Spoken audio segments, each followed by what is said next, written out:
forged on the gridiron in September. Perfected in the magic of March. For the fans who love the crunch of the pads, prefer a dunk, and expect nothing but the best. It's Bigger Ten. Here's Steve Deace. Greetings. We are very close to one of the most wonderful times of the year, March Madness. That'll be heavily involved in this week's episode as we get started with Bigger Ten. I'm Steve Deace, my co-host Aaron McIntire here with me as well. Good to see you, Aaron. Good to see you as well, Steve. Let's get it rolling then. Without further ado, the Big Five this week on Bigger Ten. Yeah, we'll start with the Underwear Olympics, otherwise known as the NFL Scouting Combine. And Steve, I told you this a little bit before the show started. I'm not into the Underwear Olympics very much because... Well, being the vampire you are, looking at your pale white skin, and they moved this to prime time. Yep. You know, used to be on during the day. Now that it's prime time, you're otherwise engaged at night, right? Exactly, yeah. And there's too much light coming through the screen, so it's just... it's no bueno. But of course, and the reason I do that is because once these guys leave college, wish them well. I like what it says about Iowa when they get a bunch of players drafted in the first round, whenever that happens. But other than that, unless they're drafted by the Kansas City Chiefs, good luck, sir. I don't really care. Maybe I should care more, but I don't really care too much. However, there are a couple of players from my Iowa Hawkeyes that kind of represented the kind of duality or the bellwether of the Big Ten in the NFL Scouting Combine, and that would be Tristan Wirfs and AJ Epenesa. These two guys were on everybody's list of biggest risers and fallers, winners and losers from the Combine. Let's start with Tristan Wirfs. Now, you know me, I'm a huge NFL draft season guy. Yep. It's like the harmonic convergence of two of my favorite sports, college and pro football. And I like it. I like it for two other reasons, Aaron. Number one, that it gets us through the first part of the offseason. Sure. Yeah. And because about a month after the Combine is when all the preseason magazines come out. And then, you've got 2 months to essentially predict 10,000 times what's going to happen during the season. That gets you through the rest of the summer, right? Yep. Here's the other thing I love about it. It's truth serum. All whiny fan tropes, all team and shills for teams, excuses, all media, agate prop, everything gets exposed in the NFL draft process because NFL don't care. I mean, have you not physically assaulted someone in the last 10 minutes? Are you of somewhat sound mind and body, not on a Homeland Security watch list? And can you help us win? Cool. We'll see you at the Combine. I mean, this is the NFL.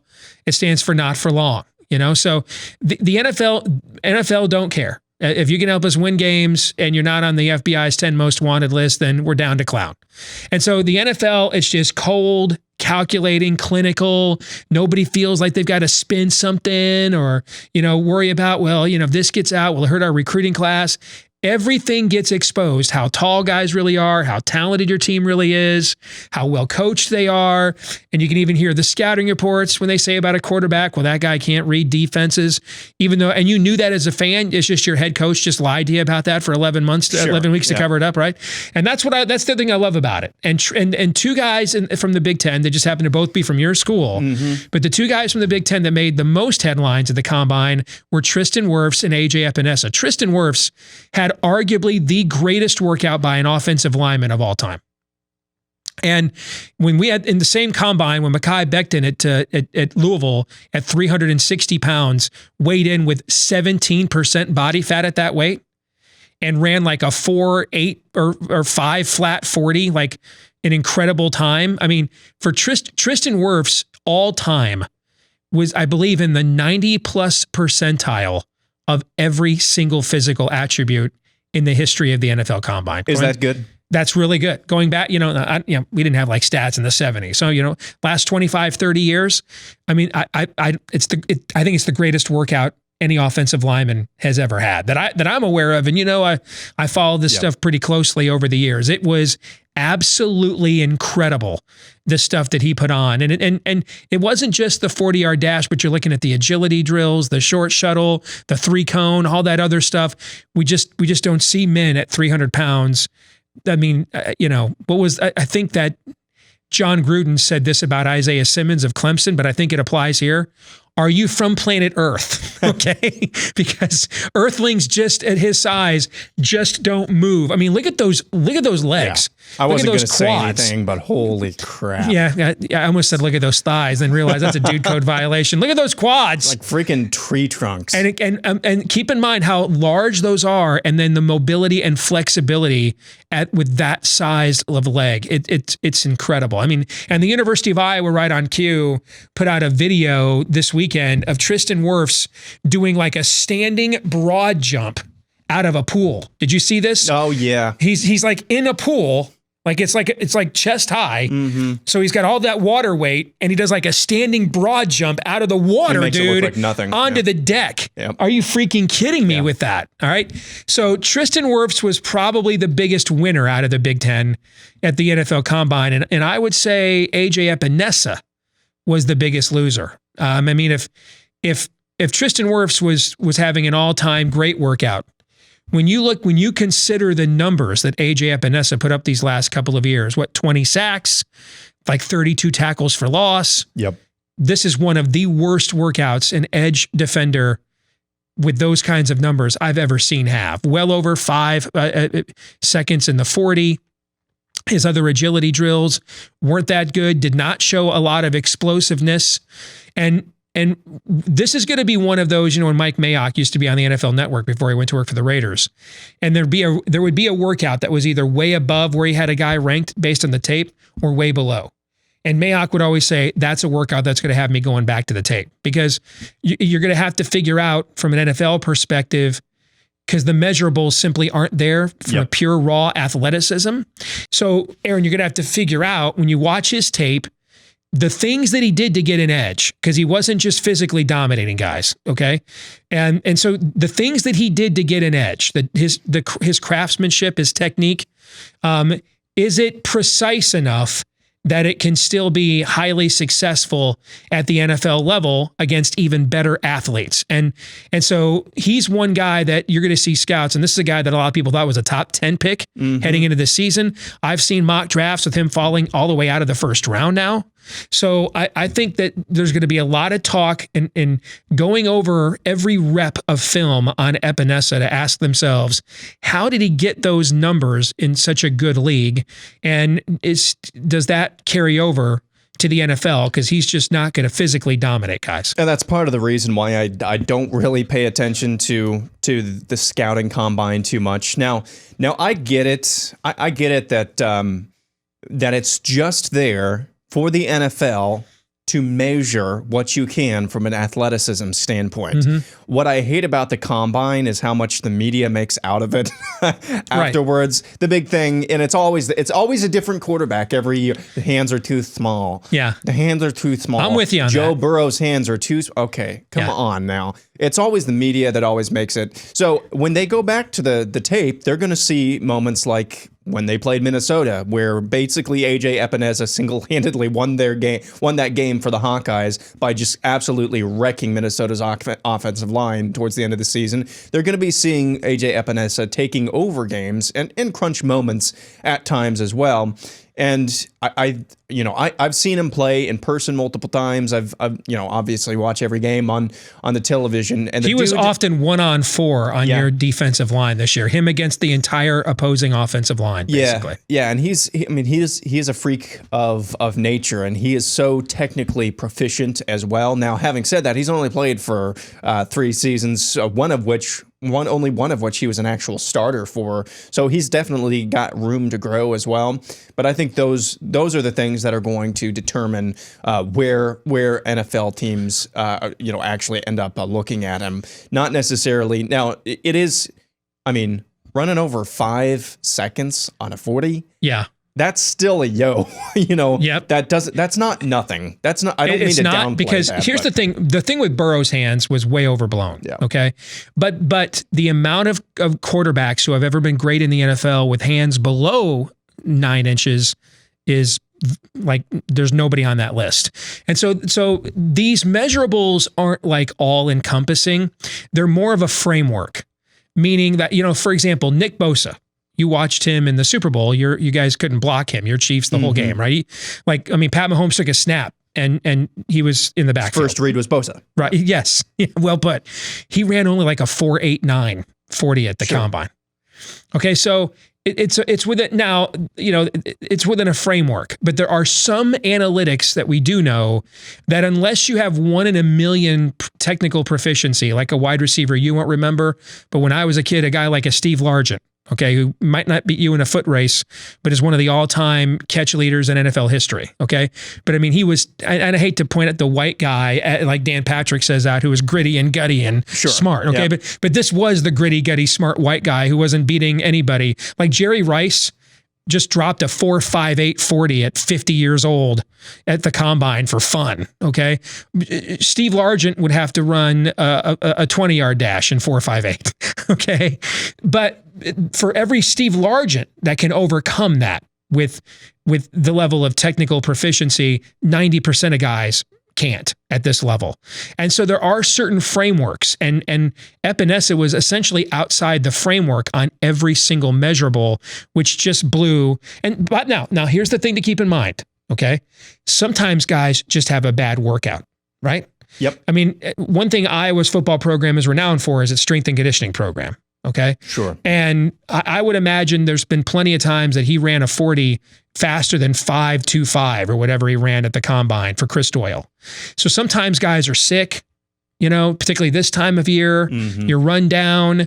The combine one of the things we had this year, a lot of the overall 40 times, a lot of them were slower. And a lot of guys, were pulling up with hamstrings and stuff because they moved this to at night. And so a lot of guys were kind of standing around all day long, not warm. So that's where you go back and you look at the tape, because the tape don't lie. Mm-hmm. It doesn't lie.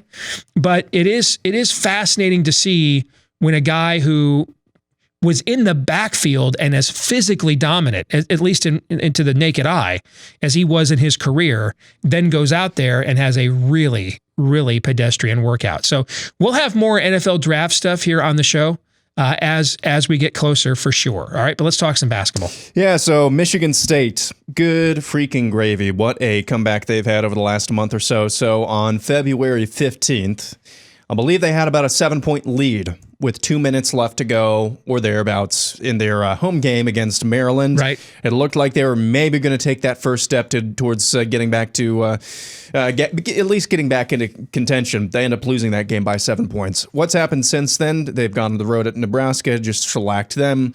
They came back against Iowa at home and gave them a taste of their own medicine. And then they went on the road at Maryland, beat them, and then went on the road just yesterday and beat Penn State as well by a fairly comfortable margin, 8 points. And now they're after they were way behind. They were down by 19 points, I believe, at one point in that ball game. Now they're tied for first place with Maryland in the Big Ten. Just an outstanding comeback for this Michigan State squad. And even in that game last week against Iowa, that's maybe the third or fourth Michigan State game that I've seen this year. And even in that game that they won, they're just making mistakes that you just don't see Tom Izzo teams make, just lazy mistakes, but they're finding ways to win. And at this point of the season, that's all that matters. Doesn't matter how pretty it looks. Tom Izzo, he's done this before, hasn't he? This ain't his first rodeo by any measure. Okay. And particularly this time of year, the guy knows what he's doing. And it looked like they were left for dead after that close against Maryland that you mentioned. And I think that run they went on against your Hawkeyes about a week or so ago. And one of the things we've seen Iowa do a few times this year, home and away, is just close teams out in the last few minutes, to come from behind and just dominate teams after the under 4 timeout. Mm-hmm. And we saw Michigan State do that essentially to Iowa about a week and a half ago, and that seemed to be the spark to win. Go back to January and what the road team record in this conference was. The idea that anyone would be able to win at Lamar Stevens and at Maryland in back-to-back games would have been nuts. Yep. Even like a month ago in this league, and Michigan State pulled it off. Now they're back in first place in the conference. They were an overwhelming favorite to win. Now Maryland is definitely puckering right now, no doubt about it. And Maryland fans are like, man, this is always what happens under Mark Turgeon. That's why we had that comparison on last week's show between him and Jim Harbaugh. Mm-hmm. Both these guys win a lot of games. They just don't achieve a lot. You know what I'm saying? Their records are good. It's just there's not a lot of significant success. And so Maryland's puckering right now. Michigan State is girding their loins right now. This is a veteran team with an all-time great point guard right there in Cassius Winston. This is not their first rodeo. They know what to do this time of year. Remember, a lot of these same guys ended Zion Williamson and RJ Barrett's college careers in the Elite Eight last year. These guys know what they're doing. And if you go back 20 years ago, Tom Izzo's national championship team, that team the year before won the Big Ten, got to the Final Four, lost in the semifinals. The next year, all those guys came back. They were preseason number one. They got off to a slow start because Mateen Cleaves got hurt. They had some other issues. They ended up being a number one seed with 7 losses. That's the first time that's ever happened. They set the record at the time for the most losses by a number one seed and then ended up winning the national championship. This seems like a pretty similar trajectory, doesn't it? And this team has gone through a lot too. Keep that in mind. They were counting on having Javon Langford. You know, I would put with a healthy Javon Langford, which we haven't seen much the last 2 years. I mean, he's there with a Joe Wieskamp and an Isaiah Livers. In fact, he might be better than those guys. He's certainly in the conversation for the best wing player in the league. And what have they been lacking all year, trying to find who that wing scorer was going to be, right? It hasn't developed. And then, of course, the situation with the sad suicide of Cassius Winston's brother. And you can't even imagine what that does to your leader and the time it takes to give yourself permission. You know, he was there the whole time for his teammates, but I can't even imagine what a family is going through. And you kind of have to get over that, you know, and grieve and to give yourself permission to make basketball preeminent again, because it just seems so small in the grand scheme of things. And then the Big Ten schedule makers did them no favor by letting them have that really soft schedule and a false sense of confidence. So that when they had to finally start playing the other good teams in the league on the road, they started getting a lot of reality checks. Well, they've come out through all of that now, and now this is beginning to look like the team that was the consensus preseason number one that we thought we were going to see back in November. Yep, and they are a case study on what the psychology or what the Big Ten can really do to a psychology of a team. You mentioned all the off the court stuff, especially with Cassius Winston as well. But this league this year, you mentioned Maryland puckering. It's because they've got to face a ridiculously tough opponent every single night. And last night, I believe it was against Rutgers, Maryland's trying to hold on to first place. Rutgers trying to get some insurance to get into the NCAA tournament. And when you go through the ups and downs, but then this is going to sound a little bit esoteric and weird, but when you're tested and you've overcome the valleys in a season like Michigan State has, and then you're starting to peak at the right time, that's a very good sign. But then again, I said that about Maryland like 2 weeks ago, and look where we are right now. Difference is this program under this coach has a far greater legacy of hanging banners than Mark Turgeon in Maryland does. But yeah, the point still remains. I'm glad you brought up last night in the Big Ten, because to me, last night in the Big Ten is a microcosm of what this entire year has been. Yep. Purdue is like a top 20 3-point shooting team at home. You know, they put up a hundy on y'all about a month ago, right? Mm-hmm. In West Lafayette. Big revenge spot on the road, though. Purdue has like the worst home road analytic splits of any power conference team that's any good. Their road shooting is like in the 300s. It's woeful. And so, of course, they go and in a revenge spot for Iowa, just dominate the Hawkeyes from the opening tip on senior night, never look back, never really were challenged. Nobody saw that coming. We've already talked about Michigan State with a huge comeback at the half against Penn State. It was seen, hey, that's the last time they're going to see Lamar Stevens at home in a Penn State uniform. I think there was some emotion and energy in that arena last night. Yeah. And you saw the way Michigan State overcame that. And then you look at, and you mentioned Maryland and Rutgers. Rutgers trying to get that one last signature win to cement its first NCAA tournament berth since 1991, the year I graduated from high school, before you were born. That's the season before Juwan Howard and the Fab Five arrived at Michigan. That's how long it's been since Rutgers has been in the NCAA tournament. They're puckering coming in they've been in a slump. Maryland comes puckering in a slump. I think a lot of people thought, hey, Maryland's just gonna outclass Rutgers here. It was the other way around. Last night, I thought Aaron was kind of a microcosm of what this entire phenomenal Big Ten basketball season has been. Absolutely, yeah, and that's what I was trying to get at. I mean, everybody's gone through slumps this year in the Big Ten. Anybody of consequence has gone through slumps this year in the Big Ten, and if you can pick yourself up after that as a team, I mean, that shows a lot of collective character. Michigan State, number 7 in the net ratings. I know we'll get to that more. Net rankings, I should say. We'll get to that more when we talk about bracketology. They're number 6 now in KenPom's ratings. Let's talk about some of those bubble teams, though. Indiana and Purdue are 2 of them. I kind of left Purdue for dead a few weeks ago. Now that they've beat my Hawkeyes a couple of times, and now they're a couple of games above 500 overall. Now in the conference, Purdue is sitting down. Oh, they're in 9th place right now, so or 10th place. They're at 9 and 10 of the conference. But this is a conference. If you get 10 wins, and then maybe pick off a couple of games in the Big Ten tournament, that could get you in. And they could end up taking the spot that I thought would maybe go to Minnesota before they dropped a couple of games they needed to have. What are your thoughts on Purdue at this point? I think Purdue is a fascinating test for the committee, because all of their analytics say they deserve an at-large berth. Their record, though, says that they don't. And I think there's only been one team ever that had fewer than 17 wins and got an at-large berth. And I think it was a Jim Herrick coached Georgia team like 20-something years ago who had played easily the number 1 overall RPI schedule in the country. And so the committee kind of gave them a bid as a way of honoring the strength of their schedule. And that's it. So I think Purdue is back on the bubble. I think they can certainly play their way into the tournament if they win their final game this weekend and can win at least one game in the Big Ten tournament. We need to look at all the quad 1 wins they have. I mean, go back to what they did to Virginia earlier this year, and everybody's putting Virginia in the tournament now.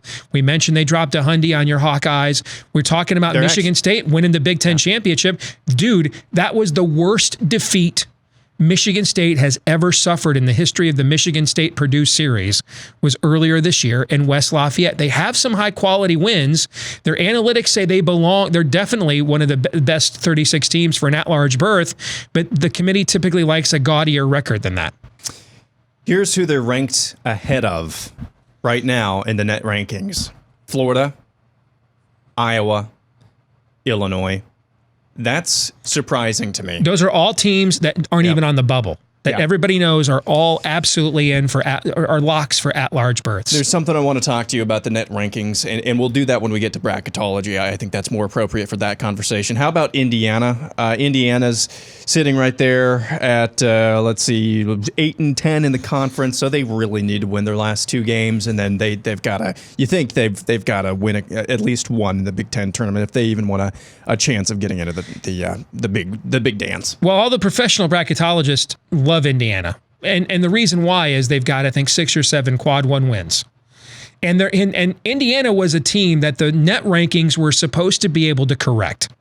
Because under the old RPI system, they would not be good. Even though they've got some good wins, they just played too soft of a non-conference schedule. And when they found some scrubs, man, they hit some bottom of the barrel teams. The net rankings, because it was going to incorporate efficiency metrics like KenPom as well, we're kind of supposed to correct that. For Indiana, though, they have not. I mean, they would be the opposite of Purdue.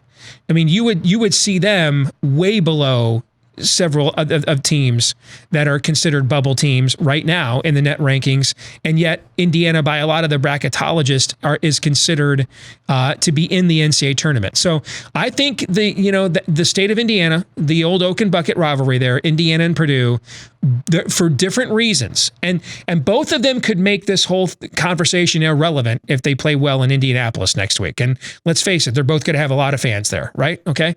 So as it stands right now, though, they both present interesting test cases for the selection committee. Indiana's metrics are not as good as its eye test, but Purdue's metrics are better than their eye test. So it will be fascinating to watch. So on that note, you did your bracket, Steve, and this is something you do obviously every year. You're one, and you like to make a big deal about. I'm sorry. The selling point of your bracket is you only release one. Yep. One per year. Yep. I agree. I agree that it is a violation of the Dude Code to have multiple brackets. I violate that every year because I just can't remember who you I mean. picked. You mean to enter into the actual tournament pool once the bracket is out? Yes. Yeah. So that's the name of the game. You released your one and only Bracketology. Let me pull that up here in a little bit, and I want to ask you something a little bit about the net rankings, and that would be, how much do you think the committee is actually going to? A lot. They're going to rely on that a lot. Yeah, because, a lot. Because this is going to, and this is, I guess we're going to get back to what we argued about before the net rankings all the time. Well, this team, this team deserved to get, why did that team with that That's record why they're going to rely on it. Yeah. It gives them political cover. Yeah. Got to remember, you're dealing with administrators, man, and administrators are bureaucrats. Okay. Sure. And this is now, I like the formula, what we know of it. We don't know everything. Like we everything about the RPI was transparent. So a guy like a Jerry Palm could make a name for himself with collegerpi.com back in the day, where he gave you RPI projections and NCAA tournament projections. We don't quite know what analytic metrics they're utilizing, because it's proprietary. But we know that they are. So it's not just an RPI, strength of schedule component, but how good you played against that schedule at the exact same time. Sure. I like the idea of doing it that way. You know me, give me the more objective standards, the less subjective human nature, the better. Now, I don't want to go like total computer either, because I do think there need to be some exceptions. Let's go back to the team we just talked about with Indiana. Yep. Let's say Indiana ends up, what were they? What are they now in the net? Somewhere around 50th? 54. Okay. Let's say they end up 50th in the net rankings. That would say they likely don't deserve an at-large bid, or they're like one of the last teams in, right? With 38 at-large berths and they're 50th, they're going to be in the conversation, last four in, last four out. But let's say they've got 7 or 8 quad one wins.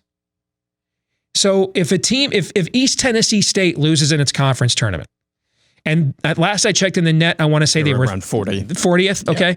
So if East Tennessee State loses to Furman, as I project that they do, on average, we have 2.5 bids, what are called bid stealers a year, meaning teams from one bid leagues that lose in their conference tournament that end up still getting at-large berths that take it away from somebody else, okay?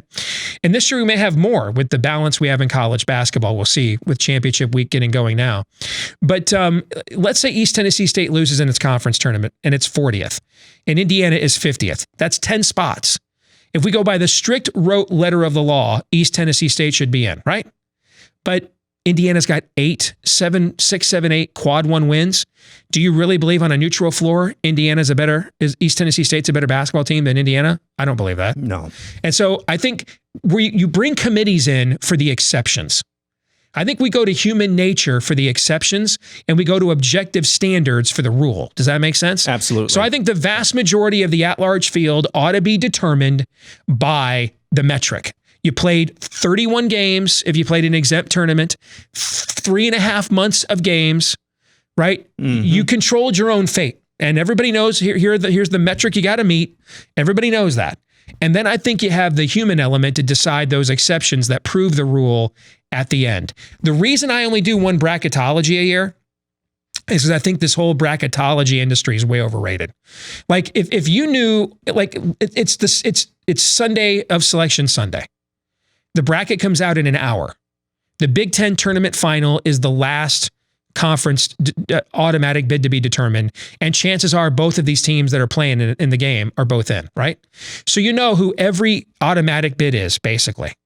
And you probably, since all the conference tournaments have been played, you probably know who about 95% of the at-large teams are going to be too. I mean, we talk about how brilliant Joe Lunardi is because every year he gets 98% right. I can promise you the vast majority of you watching this show right now, that if you are if in a 68 team field, if you knew who all 32 automatic bids were, and if you knew who at least 30, if not more, of the at-large bids were, you'd get 98% of the teams right every year as well. So what I wanted to do was make it harder. 2 weeks before Selection Sunday. So the bracket we're going to show you, I actually released this on Monday morning before a single conference tournament game was played. So we have no automatic bids, no conference tournament games were played, right? Is it more impressive? Last year, I do this every year. Last year, I got 50 of the 68 teams right, 74%. What is more impressive? Getting 74% of the teams right 2 weeks before the field is actually announced. We're getting 98% of the teams right 5 minutes before the field is announced. Because I kind of think it's the former, right? So this is the bracket these are the 68 teams I think make it this year. And if you want a Big Ten flavor here, I've got Kansas is the number 1 seed in Indianapolis.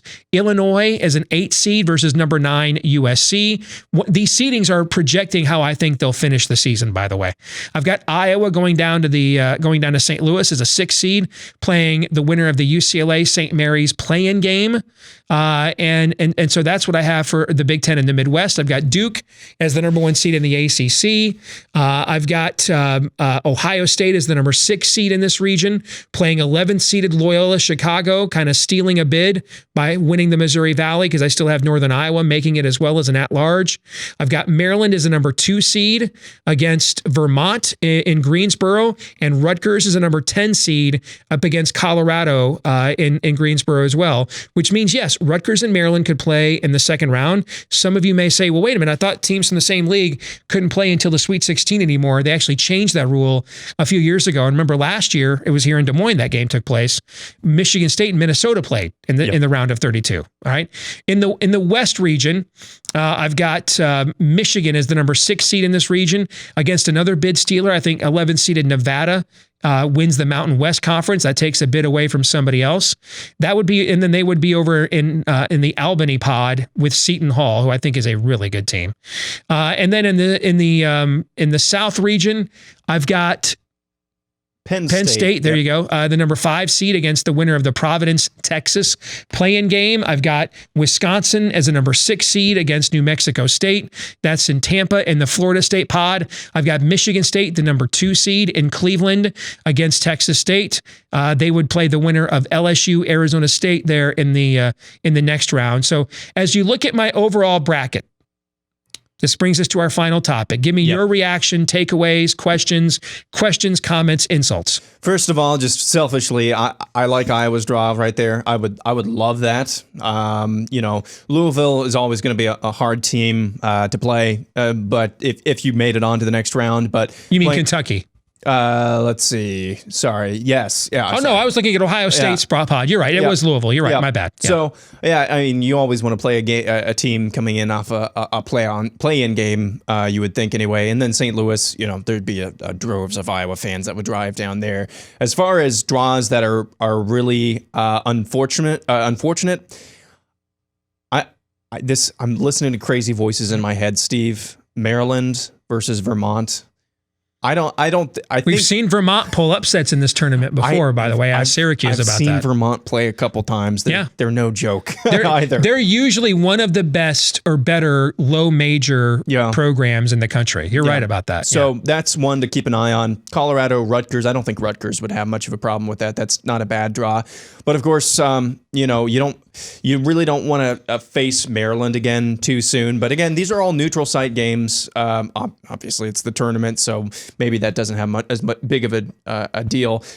Ohio State, Loyola, Chicago. That's a terrible draw for Ohio State. Loyola of Chicago. You don't play Gryffindor. No. I went up against them, and we went up against them in the Final Four a couple of years ago, and they're wearing like it looked like a Quidditch match with the scarves and stuff that they were wearing. Yeah, you don't want to play them. They are a legit team again. They're not the Final Four team from a few years ago with Sister Jean. And then congratulations, if you beat them, you probably get to play Kentucky. So that's a terrible draw for Ohio State if that was to come to fruition. In the West, let's see, Michigan, Nevada. That's not a terrible draw for Michigan. But if you make it past Nevada, Seton Hall would be a tough out. Seton Hall would be. Can you imagine 40 minutes? Xavier Simpson, Miles Powell, just shoot going back and forth at point guard, dude. That's a freaking war. Those two guys. Yeah, there's this challenge. Do you know TikTok, the app? Yeah. There's this. One of my kids just loves it. There's this stupid challenge going around right now. I can't for the life of me remember the exact name, but it's basically the head smash challenge where you got to smash your head or bang your head up against a wall or something. That would be Michigan Seton Hall in the second round. Yeah. So that would be fingernails on the chalkboard. I guess some of you crazy perverse people would like to see that matchup. The Penn State over in the South region. That's not a bad draw. I think that's a very good draw for Penn State, actually. And I think BYU's pretty good. Yale's pretty good too, by the way. Yeah. Well, BYU, Providence is not bad either, but none of them are like, oh, this is a huge matchup issue. They would be competitive games, but they're not. Penn State's not in over their head in that. Here's the thing where Penn State, I think, is a matchup problem, even for a team like, say, if they were in, let's say, and we're talking like this bracket is like the real one, but if they were to play like a Baylor in the Sweet 16 from that bracket, as great as Baylor is defensively, one of the best teams in the country, their zone defense has not seen a point forward like Lamar Stevens. With that, like one of the things zone defenses are happy to give you is like that 14, 15-foot jumper. And Lamar Stevens is happy to take it from you. Yeah. I could see, and then his ability with his size to pass over the top. Dude, we're breaking this down like it's the real bracket. I love it. We should just stop. It's not the real bracket. All right. But at least, you know what? The fact that we got so taken away by it that we actually started taking it seriously, I'll take that as a compliment, I guess. There you go. One final thought out of the South region. It's Wisconsin, New Mexico State. That's probably a fairly favorable matchup.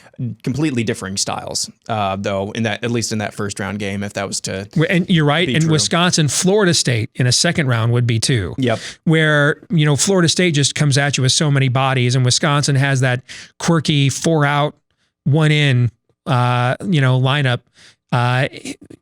Both teams would be a matchup problem for the other side. Yep. But again, this isn't the real bracket. Although I think we'd be satisfied if this was the bracket, right? This is a pretty good looking bracket, don't you think? Yeah, no, it's fun. I always love this time of the year. Anticipation is always my favorite part of any sporting event. So this has been fun. That's it for the Big of Five. We'll come back after this break and play our weekly game of Big Ten Would You Rather next. Bigger 10 is brought to you by Michigan Podcast. If you like what you're hearing today and would like to support us, head on over to Patreon, patreon.com/Michigan Podcast, where if you live somewhere where sports wagering is illegal, you can find Steve's picks for various games. So far in basketball, college basketball this year, he's been on fire. That's patreon.com/Michigan Podcast. You can get his game day picks, which he posts almost every day now for just $5 a month. In the process, you can say thank you for creating this podcast on YouTube or via podcast, wherever you listen. Patreon.com/Michigan Podcast. Let's get it going. This week's edition of Big Ten Would You Rather? And Aaron, I have one for you. Would you rather have the highest seed you can get in the NCAA tournament or the more favorable draw? Well, the last time I checked, there's no banners hanging up basically anywhere for the 1 seed in whatever tournament. So probably the most favorable draw, which is why good way to put it. Yeah, when we looked through your bracketology, your one and only bracketology, that's why I tried to look at disregarding the seeds. What pod are you in? And do you match up with the rest of the teams in that pod favorably? And so that's always the best thing. I mean, obviously, once you gotta get up to the 3-1 line, you're always gonna have a favorable matchup in your first round and probably your second round too. For the rest of the field, you just want to match up well against whoever you're playing because there's a lot more parity once you get off of that 1-2 or 3 line even. This next one's for you. Would you rather exit your conference tournament in the first round to get more rest for the NCAA tournament or win your conference tournament? I think it kind of depends. You know, I'll never, when I was a kid, the year Arkansas, it was the year Kentucky had probably its best team of the Pitino era. Like 9 guys in that team got picked in the NBA draft in the next 3 years. And they lost, I want to say, to Mississippi State in the SEC tournament. Big upset. And then Kentucky went on to the NCAA championship from there.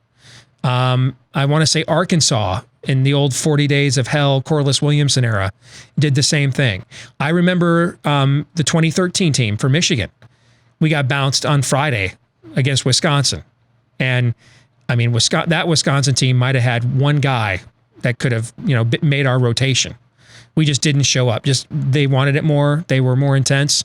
And I remember thinking, wow, this is going to be an early exit. Well, we went all the way to the last minute of the final game, So I think it can vary because I've also seen the team that Michigan had in 2017 get hot, win the conference tournament, and ride that to a Sweet 16, right?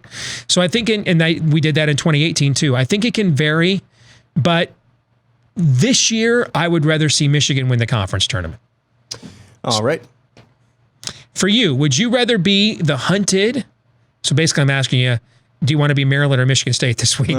Would you rather be the hunted or the hunter the final week of a conference race? So I'm going to take the hunter as being, in the tournament, but not in contention for a conference title. Right. So just somebody, I would rather be the hunter. Or you're the team maybe that's a game back. Yeah. Oh, I would rather be the hunter for sure. The psychological chip on the shoulder, I should say, that you have. Those types of things. When you play so many games, you've got to find excuses to really get up for some of those contests. So when you come in like Rutgers did against Maryland the other night, as we're taping this on Wednesday afternoon, definitely rather be the hunter the final week of the conference. All right, this one's out of kind of left field here. Would you rather attend an NCAA tournament game in Spokane, Washington, or Omaha, Nebraska? Having been to both places, and they're both underrated. Spokane, Washington is absolutely beautiful, man. Yeah. Absolutely beautiful. But that's a lot of travel, brah. And you know how I feel about travel. Have I ever told you my Spokane's? Well, I've got family there. Do you? I'll tell you after you answer. See, I love going to places. I don't like traveling there. Like, I love seeing stuff. I just don't like the travel process. So Omaha, I just went over there, an hour and a half to go see Michigan in the College World Series in June. Back for dinner very easily. I think you know which way I roll. Yeah. Okay? I mean, Spokane is a beautiful part of the country, but that's a long-ass flight, bro. It's a long-ass flight. Have I ever told you about the story? I rolled into Spokane in a Penske about 3 o'clock in the morning, and I stopped and took a leak in front of a homeless person. That's very random, but no, you had not shared that. No. Having said that, I would rather be in Spokane because I've got family there. All right. Everything I told you is true, by the way. Don't ask. Segue out of that. Yes, thank you. I'm not going to try. We'll come back and wrap things up here in a moment. Bigger 10 is also brought to you by Wolverine Digest from Sports Illustrated. You can find that at wolverinedigest.com. For all of you Michigan fans, you can find a daily rundown of all the hottest topics from basketball and football to recruiting and much, much more. That's wolverinedigest.com, a part of Sports Illustrated.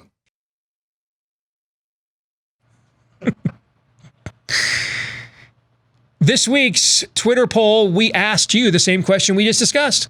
Would you rather have the highest seed you can in the NCAA tournament or the more favorable draw? About 90% of you have the right answer.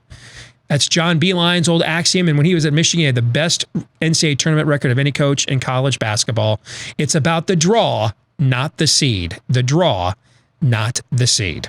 This week's question of the week, FD Territory asks, so is Richard Pitino gone? at Minnesota. I don't know, man. They have put up with a lot of wild swings with him. I mean, we've had seasons where they've had like 9-game win-loss swings from the previous year, each going one way or the other. There have been a lot of wild swings this year. I think it probably comes down to who else do they think is interested in that job? I don't know. What do you think? Because I know a lot of Big Ten fans think that when your team closed them out in Minneapolis a couple of weeks ago, that was kind of the end of the Richard Pitino era. But what do you think? Yeah, it just depends on what Minnesota's expectations are for their basketball program. And of course, every athletic director is going to tell you, well, we expect to go to the Sweet 16. We expect to contend for championships. What's your real expectations? Right. When the cameras aren't on, you're talking amongst yourselves. What are your expectations? And I don't know what that is. I don't know what that is at Minnesota, to be quite honest. Now, well, we know when Clem Haskins is there and cheats, they can get to a Final Four. We do know that. That is true. So you got to answer that question first, and then you got to ask the question that you just asked. So who can we best achieve those expectations with? Is that Richard Pitino, or does his daddy want to come back home and start coaching again? Something like that. Well, one advantage they may have is this might be the only job open in the Big Ten. And if that's the case, there's only so many power conference jobs every year. There's only 14 jobs in the Big Ten. And when you look at the amount of money that all of these programs are investing now, and resources and facilities and everything else, if this is the only job open in the league, and there's somebody that wants to get into this league and take advantage of all that Big Ten network money, I could see them maybe deciding to go ahead and make a move, thinking that, hey, if we're going to be the only Big Ten job open in this part of the country, that might up our stakes here a little bit, our profile a little bit in terms of the kind of candidate we can arrive at. Yep. Well, that's going to do it for this week's episode of Bigger Ten. Next week, a full breakdown of the Big Ten basketball tournament bracket. It's going to be 5 days of absolute carnage and chaos in Indianapolis. Cannot wait. We'll see you then.